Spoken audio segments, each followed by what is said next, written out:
রবিউল আউয়াল এমন একটা মাস যেই মাসে আল্লাহ রাব্বুল আলামিন এই পৃথিবীতে এমন একজন মহামানবকে পাঠিয়েছেন যিনি পুরো বিশ্বটাকে পরিবর্তন করেছেন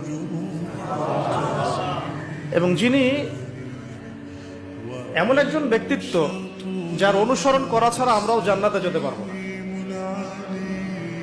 যিনি এমন একজন ব্যক্তিত্ব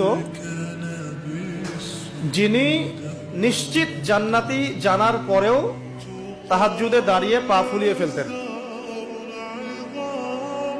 যাকে আল্লাহ রাব্বুল আলামিন দোয়া কবুল হবে সার্টিফিকেট দিয়েছেন, তিনি সেই দোয়াটাকে স্টপ রেখেছেন। কিয়ামতের মাঠে তিনি এই দোয়াটা করবেন আমাদের জন্য।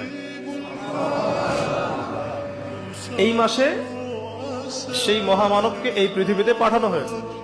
আবার এই মাসেই আল্লাহ রাব্বুল আলামিন তাকে তার কাছে নিয়ে নিয়েছেন।